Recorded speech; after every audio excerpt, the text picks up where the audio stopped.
CoachCast no ar, mais um episódio para a sua carreira, para a sua liderança e para o seu negócio.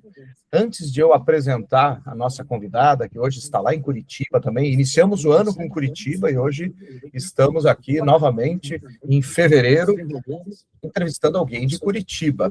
Eu quero a sua atenção aí para que você siga, seja lá a plataforma que você esteja assistindo ou ouvindo, Spotify, no Google, na Apple ou no YouTube, que você nos siga, porque 80% de quem consome o nosso conteúdo não é seguidor, não curtiu a página, não está seguindo lá no YouTube. Então, por favor, conto com você, para que você venha. E nós completamos 6 anos agora em janeiro passado, tem uma entrevista muito bacana lá também com a Val Alves e o José Nascimento, uns queridos que, por sinal, são de Curitiba, e a convidada de hoje também está ali em Curitiba. Eu gosto do CoachCast ser online por isso, né, que a gente tem essa flexibilidade geográfica. Então, eu conto com você, e se essa entrevista for maravilhosa, você compartilha com todo mundo. Se ela for melhor ainda que maravilhosa, compartilha com mais gente ainda. Patrícia Lima com a gente. Quem é Patrícia Lima? Bom, Sérgio, bom dia. Primeiro, obrigada aí pelo convite. É um prazer estar aqui com você. Assisti um pouquinho ali o podcast, vi pessoas sensacionais aí, estiveram com você, então me sinto muito honrada por esse convite. E falar um pouquinho sobre mim, falar um pouquinho sobre a Zumi também vai ser muito legal. Bom, gente, Patrícia Lima, eu sou uma paraense que mora em Curitiba há um pouco mais de 10, há mais de 11 anos, na verdade, né? Fiz minha família aqui, eu sou mãe de 3 filhos, sou cristã com muito orgulho também. Acho que quando falo de pilares, somente eu, profissional de RH, falar de pilares para mim é falar do todo, né? E o todo para mim é desde as minhas crenças ao que eu faço. Eu sou formada em gestão de recursos humanos, tenho pós-graduação em neurogestão comportamental, psicanálise e psicologia também. Falo de tudo que é relacionado à neurogestão e comportamento humano. Eu acredito que existem pilares que dentro dos recursos humanos que falam, que conectam, né, a neurogestão ao comportamento e, consequentemente, a indicadores. Eu falo de RH estratégico, de fato, não aquele RH estratégico que enfeita a realidade de que o RH tem que ser não operacional, que o RH tem que ser um RH ágil. Não, eu falo de um RH que ele tem que estar no negócio, em prol do negócio para as pessoas. Então, o nosso lema ali na Zumi, eu tenho uma empresa de consultoria de RH também aqui em Curitiba, que atende o Brasil inteiro, chama Azumi RH, e nela a gente tem pilares muito importantes, né, que fala justamente disso, né, de trazer o RH como um ativo para o negócio. E quando eu falo de ativo do negócio, é falar, olha, a gente consegue comprovar com números, com o custo de que essas pessoas elas vão performar. Eu também sou criadora de um método próprio, que chama Pessoas, Processos e Performance, os 3 P's.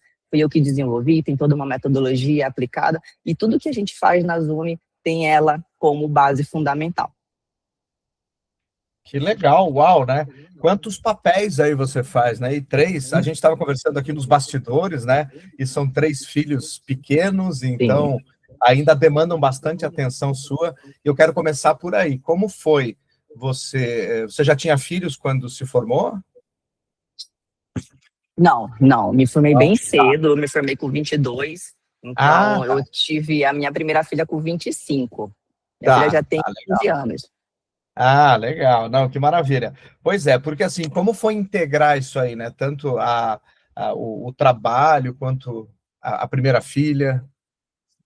Eu atuava com um estágio ali, ainda dentro do curso, mas eu não chegava a atuar diretamente no RH. Foi engraçado, porque eu terminei o curso de RH e eu não queria trabalhar no escritório. Me enlouquecia a ideia de trabalhar em um lugar fechado. Então, eu migrei para o varejo. Conhecia muita gente do varejo ali no próprio curso. Em paralelo, estava fazendo a minha pós-graduação, minha primeira, que era gestão de pessoas, e fui trabalhar no shopping. Como vendedora, como subgerente, acabei trabalhando como gestão de pessoas dentro do shopping. Então, eu trabalhava com metas, né? Tinha metas para bater, tinha pessoas e uma equipe para gerenciar. E, de quebra, trabalhava com recursos humanos também, porque aí eu fazia toda a parte de recrutamento, fazia toda a parte de admissão, um pouquinho aquele operacional de departamento pessoal, eu acabava atuando 100%. eu costumava dizer que os meus supervisores aproveitavam do fato de eu ter a formação em recursos humanos, então jogavam tudo que era de DP, RH para mim. E eu acabava fazendo. E aí eu vi ali, durante a minha experiência no varejo, que foi por muito tempo mesmo, e eu acabava juntando o aspecto de liderar e também conseguir fazer a parte administrativa, né? E que elas se relacionavam diretamente. Então, a partir dali, eu tinha um amigo muito próximo, tenho um amigo muito próximo, que a gente conversava diariamente. Poxa, que é o Diego Alcântara, trabalha comigo na Zoom até hoje, e a gente falava assim, poxa, Di, a gente consegue trazer, talvez, essa ligação da liderança para a parte de RH também.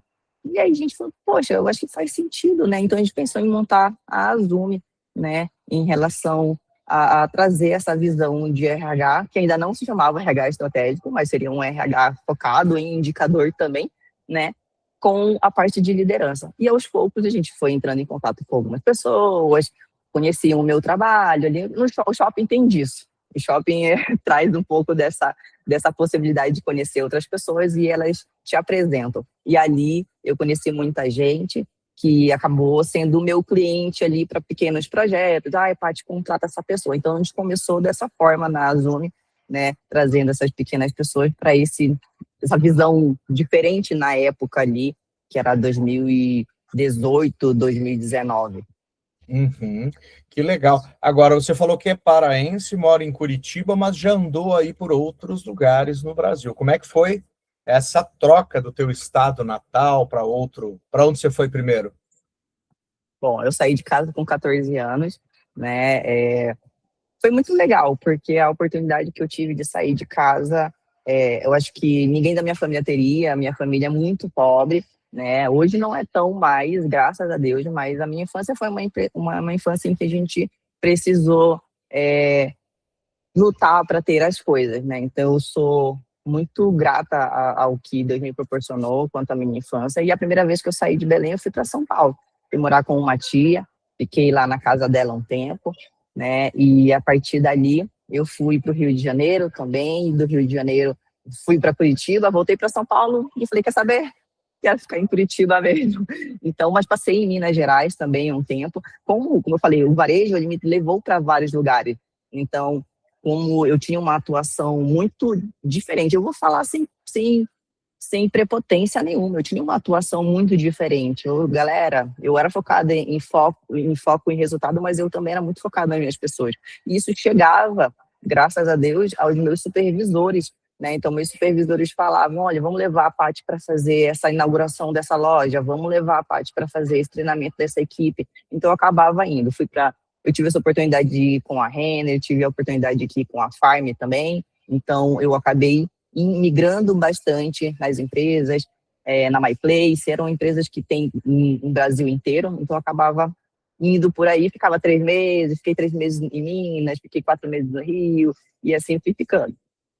Que legal, Patrícia. E qual foi o primeiro desafio, assim, logo que você saiu e talvez veio para São Paulo, por exemplo, desafio, vamos já pensar, desafio profissional, né? Tanto da escolha da faculdade, do curso superior, para depois no dia a dia mesmo de trabalho.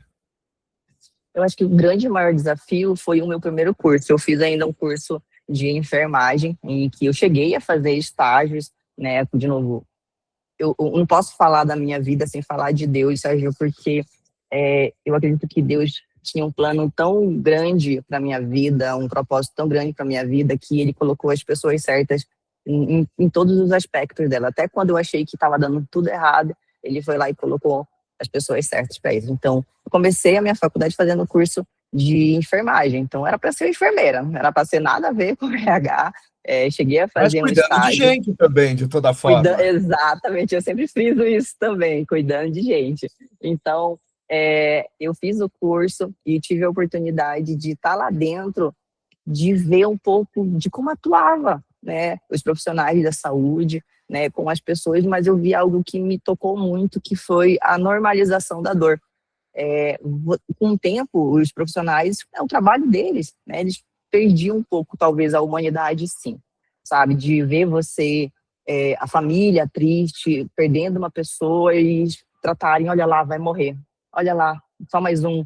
Então, isso me doía muito, muito mesmo, porque eu vi pessoas jovens desistirem da vida, vi famílias com pessoas que haviam cometido algum tipo de infração e eles serem julgados o tempo todo. Eu não queria estar naquele ambiente, eu não queria me tornar, eu tinha medo de me tornar aquilo no futuro. Isso me fez abandonar o curso. E aquilo foi uma virada de chave muito grande. Falei, então, o que eu posso fazer? Porque eu quero continuar trabalhando com pessoas, mas eu quero transformar a vida delas. Eu não quero estar nesse momento aqui de dor e não saber o que fazer e eu acabar fazendo algo pior. E aí, conversando com uma amiga, falei, Paty, você já trabalha com varejo, trabalha com RH, o RH você consegue fazer uma mistura, um mix, né, de tudo isso, você gosta tanto de número, também vai que você consegue. Só que o número pra gente na época era departamento pessoal, então você vai trabalhar com número também. Então, quem sabe? Aí eu fui, troquei o curso, e para mim o meu maior desafio, principalmente porque eu era muito nova, foi aí, porque eu estava longe da minha família, né? Eu tinha que trabalhar de manhã, eu fazia panfletagem na rua, pegava todo o bico que você podia imaginar, era promotora de eventos, ficava na recepção, de tudo que você podia imaginar, eu Quer fiz. dizer que é tão jovem assim como você, mas uma carreira já bastante diversificada. Diversificada. Eu sempre falei, eu não tenho medo de trabalhar, não. Eu não tenho medo de recomeçar. Se eu precisar recomeçar, é porque Deus tem esse plano para mim e eu vou recomeçar de novo e não tem problema. Eu nunca tive medo disso. Para quem saiu de Belém do Pará, no estado que, como eu falei anteriormente para você ali no bastidor, é um estado que infelizmente tem muito a recomeçar, muitas mazelas. Para mim isso é o de menos. Enquanto eu tiver vida, a oportunidade. Então eu tenho interesse, eu tenho disposição, tenho saúde, então eu com certeza recomeçaria. E para mim não era um problema, sabe? E aí eu recomecei, fiz o meu curso, fazia esse jogo aí para tentar trabalhar e ter como pagar o meu curso, porque eu era bolsista também, então tinha toda uma questão. Que legal, eu me identifico muito com você, que eu também, assim, não sou eu o entrevistado aqui hoje, então eu não vou falar dessa minha trajetória, mas se você dá uma olhada no meu LinkedIn lá, o que eu já fiz na vida também, lá tem desde 94, mais ou menos. Não, mas como você mesmo falou, você saiu do seu estado, né? Eu acredito que Uhum. tem muito a ver quando a gente sai quando sai da nossa terra, né? Daquele nosso comodismo, porque não tem nada de comodismo de lá, mas É, enfim, quando a gente sai desse comodismo, a gente não tem mais aquela segurança. Então você tem que fazer por você o que antes você achava que outras pessoas fariam. Então é você, Deus e acabou. E isso, eu acredito que todo mundo deveria ter essa oportunidade. Eu penso muito isso em relação aos meus filhos, sabe? Eu falo, poxa, eu queria muito que meus filhos tivessem a oportunidade, mas obviamente em segurança, mas de ver o mundo de uma ótica de que você precisa aprender desde cedo, porque senão você se torna uma pessoa e um ser humano talvez ruim, a gente não sabe o mundo para onde está indo hoje, está aí as notícias que a gente está vendo de adolescentes fazendo atrocidades, de pais meu que Deus tinham do céu. tudo em relação à oportunidade de dar a melhor educação de mais qualidade. Então, o que foi que faltou aí? Sabe, isso me preocupa muito, porque eu digo que a oportunidade que os meus pais me deram de ter a liberdade que eu tive, com a cabeça que eu tive, me ajudou muito a ser quem eu sou hoje. Então, eu tenho essa preocupação de fornecer isso também para os meus filhos, sabe? Que legal. Que bacana. Vamos entrar agora um pouquinho mais fundo aí na tua atuação hoje, que pelo que eu entendi aqui, pelo que eu já dei uma pesquisada também no teu trabalho aí no LinkedIn, é sensacional. E vamos falar sobre o RH especificamente, né? A diferença de um RH estratégico para um RH que não é estratégico e como conseguir fazer com que ele seja estratégico. Legal, muito bom esse tema, porque eu costumo dizer na Zoom que nós estudamos quatro tipos de RH fundamentais, que é o RH operacional, que a gente conhece, o mais tradicional, né? O RH ágil, que é aquele que ainda demanda muito do operacional, mas ele ainda trabalha com uma certa tecnologia, mas ainda muito básica. O tecnológico, que acompanha a velocidade da tecnologia, mas ele não é estratégico, que aí é a última fase, o RH estratégico. Então, falando do Brasil hoje, a gente estuda muito como é que tem se comportado globalmente e a gente está muito atrás. natural do brasileiro. Infelizmente, nosso país acaba ficando atrás de muito dessas questões, né? Mas o RH estratégico no Brasil, ele é quase que inexistente. Ele representa 2% o dado que a gente coletou, 2% de todo o RH no Brasil. Então, Paty, a gente tem visto muito RH estratégico se apresentando, mas na prática não é. É um RH ágil, talvez. É um RH que trabalha com outro tipo de ferramenta que acaba proporcionando um tipo de eficiência operacional, mas ele continua sendo um tipo de RH operacional tradicional. Mas ele trabalha com plataformas, mas isso não quer dizer nada se ele não consegue reverter esse dado que a plataforma dá em linha de indicadores em resultado para a empresa. Então, a diferença é que o RH estratégico, de fato, ele não só planeja uma ação, ele executa, ele acompanha, ele refaz se for necessário e ele está ali na mesa do board. E a gente sabe que para estar na mesa do board, você precisa ter acesso. Então não adianta eu me apresentar para você como um RH estratégico, sendo que eu nunca sentei numa mesa de diretoria executiva para discutir sobre como o RH estratégico pode potencializar. E o pior, se eu não sei aplicar isso de fato, entende? Então, não, a gente não representa muitas pessoas. Hoje eu tenho a oportunidade de estar na mesa de muitas empresas que têm o board estratégico ali para discutir como que esse capital humano, porque aí já a gente sai da nomenclatura de gestão de pessoas para capital humano, e aí se transforma em número, né? Como esse capital humano vai me trazer resultado? Engajamento, vai trazer um resultado em relação à performance, à satisfação. Isso ainda é intangível. Ainda assim é intangível. Como que você me traz isso num relatório? Como você me mostra isso de fato? O RH estratégico real, ele traz isso no meio de um relatório, ele traz na metodologia do SCARF, que ele explica como é que move o comportamento humano, ele traz um ACC, que é basicamente a exclusão de como que uma pessoa, ela realmente traz uma performance para dentro da empresa, ele traz o SCR, que é um indicador em relação à cobertura de sucessão, ele traz um Span F Control, que é o tamanho do time. Enfim, são vários indicadores que eu tenho certeza que muita gente que trabalha com RH, se diz estratégico, não conhece. Então, há uma diferença entre você dizer que você sabe um turnover e se você sabe um time to profits, que é o TPM, que é basicamente esse indicador que o RH estratégico também trabalha. Que legal. E tudo isso você consegue mostrar para o board, consegue mostrar para o CEO, para os C-levels, para os diretores, que pessoas felizes trabalham melhor e produzem muito mais. Com certeza. Com certeza. E agora a NR1 começa, eu acho que, a multar a partir de julho ou agosto, salvo engano. Então, como é que você está vendo esse movimento nas empresas? Elas estão se preparando ou vai ser só mais alguma coisa assim? Vamos fazer algumas coisas paliativas para que as pessoas fiquem felizes? Você sabe, né, Sérgio? Você sabe a resposta.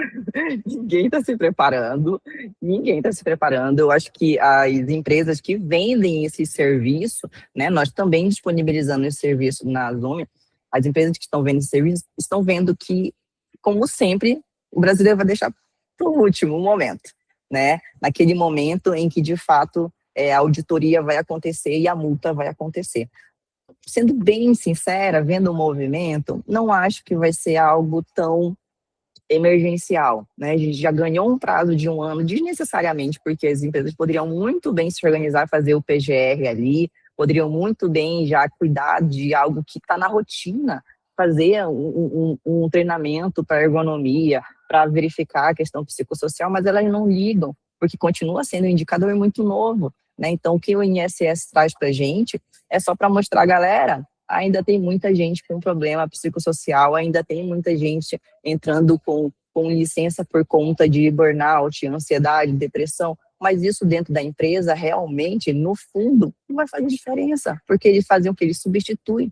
E aí a gente entra de novo na questão do RH, de fato, ser um decisor. Não tem força o suficiente, nós não representamos a força necessária para tentar mitigar isso, de fato, se a gente não tem acesso. Então, a NR1 hoje, eu acho que é muito importante, com certeza, é uma ferramenta que ajudaria muito o RH a tentar mitigar essa questão, mas a gente não tem acesso.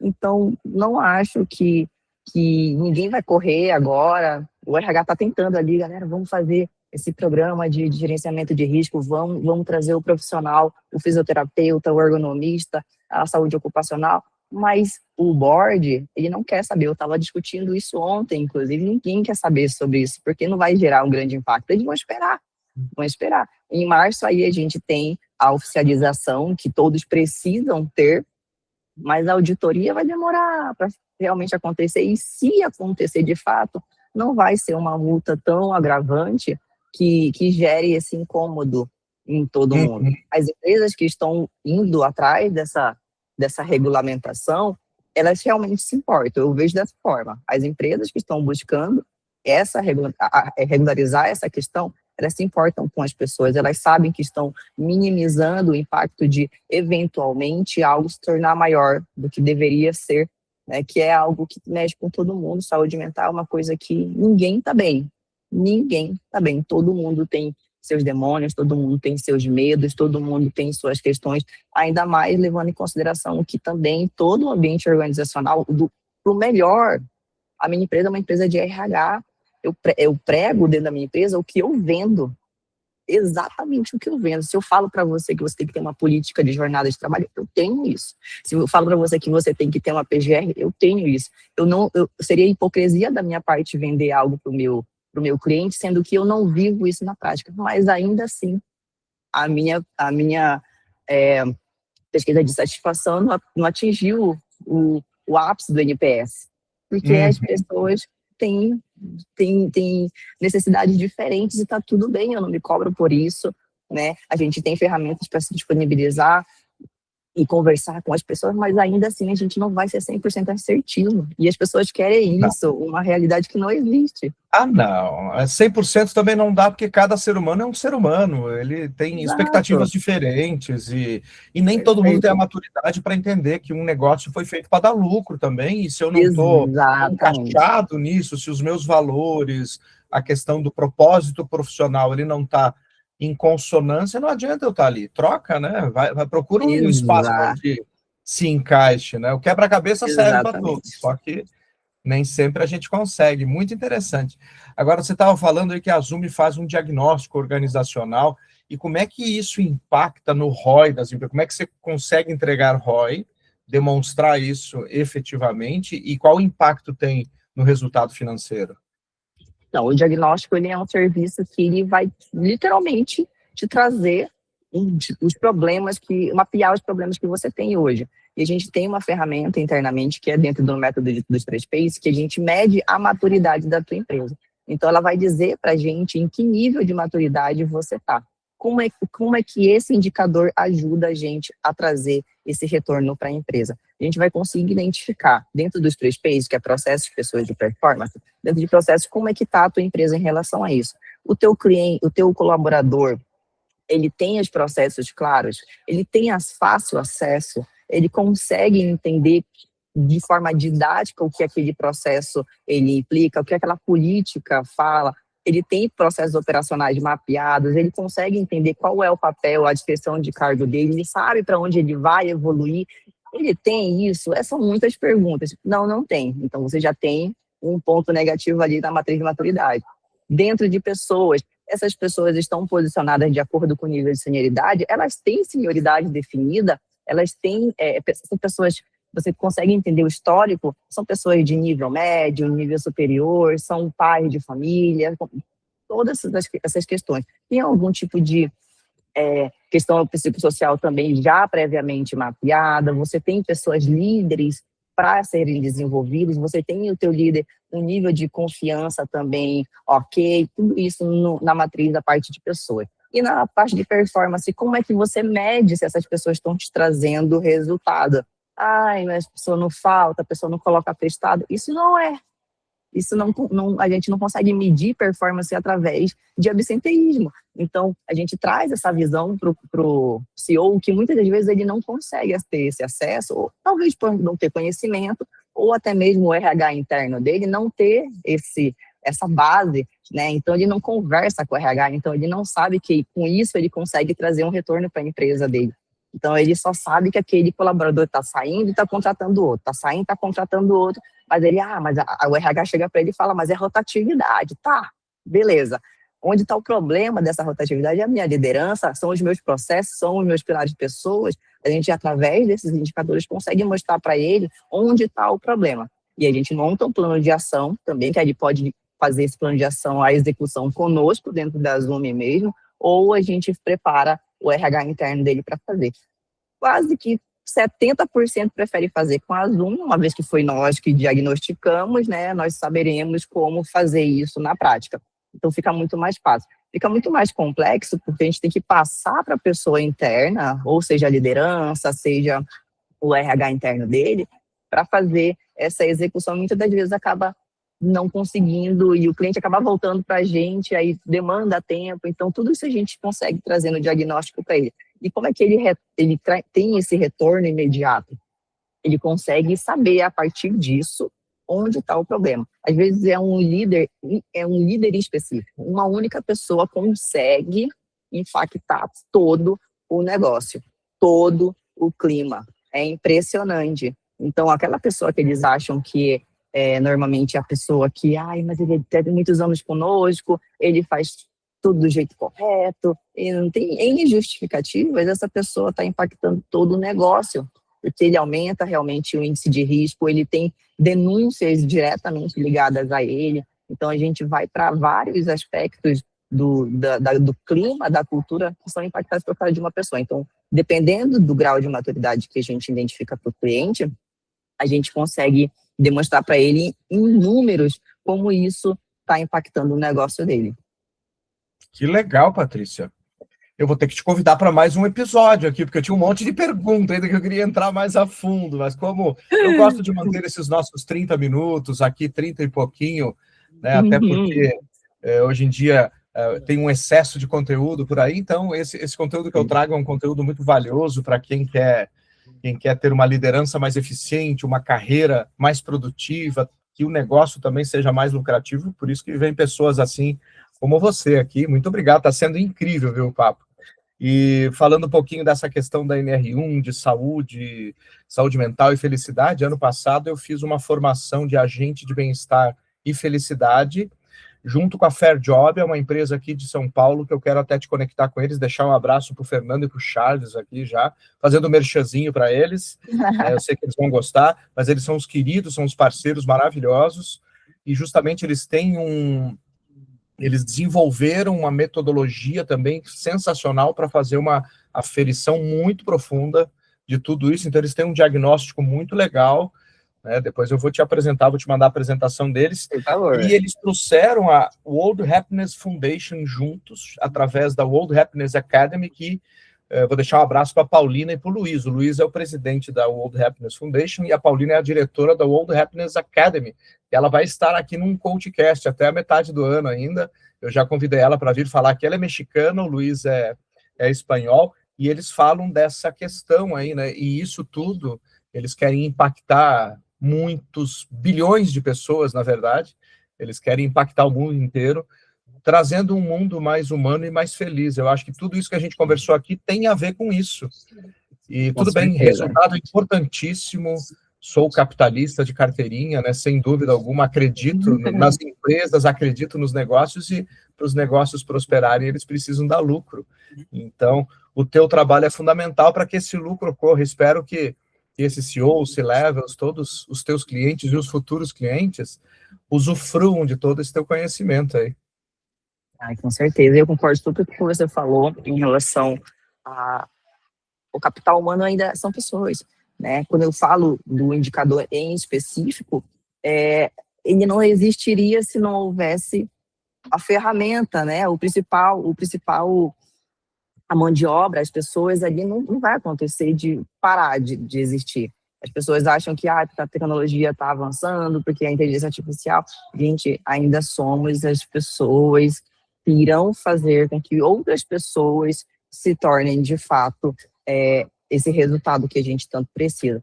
Então, Com certeza, a performance ela é importante, o resultado é importante, mas é importante que você chegue no final do dia na sua casa satisfeito com o que você fez, feliz pelo trabalho que você tem, né? Não destruído, cansado, mentalmente, se sentindo mal por ter que voltar no outro dia para o lugar. Imagina, isso adoece, a gente está vendo como isso está impactando cada vez mais as pessoas, né? As pessoas, e nós não fomos feitos para isso, nós fomos feitos para viver uma vida em abundância. Então, eu não acredito de forma nenhuma que o negócio ele não pode caminhar junto com essa satisfação das pessoas.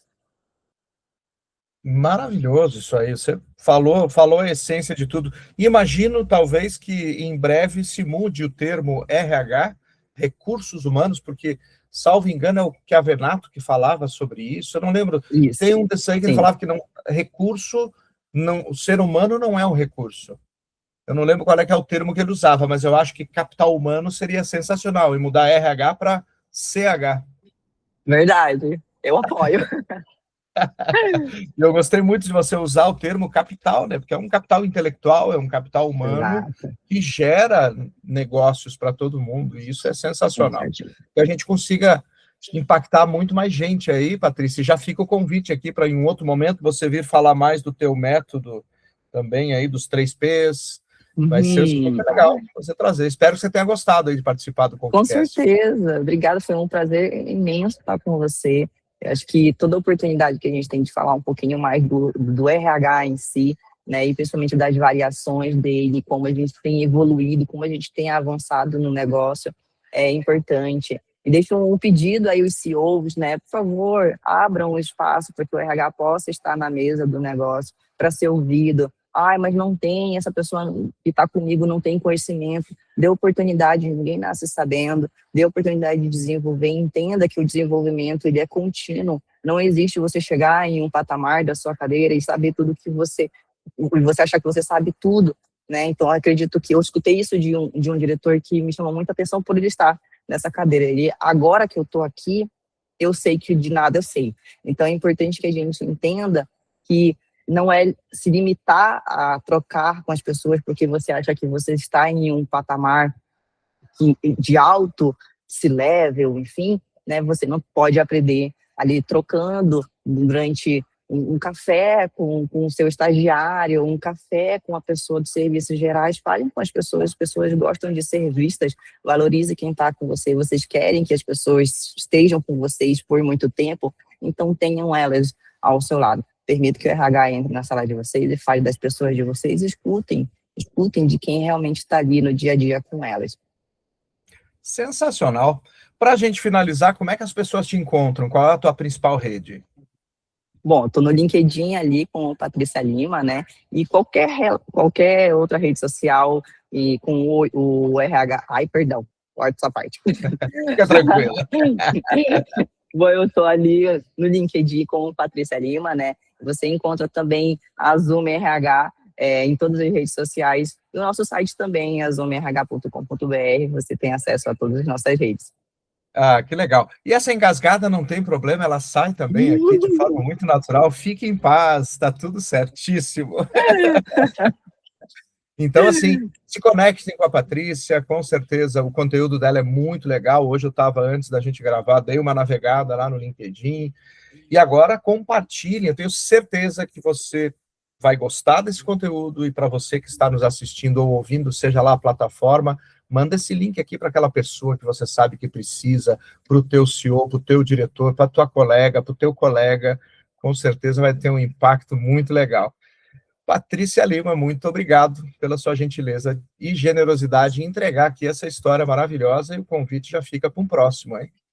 Com certeza, tá mais que aceito. Obrigado, Sérgio, Deus abençoe e muito obrigado por esse papo. Amém.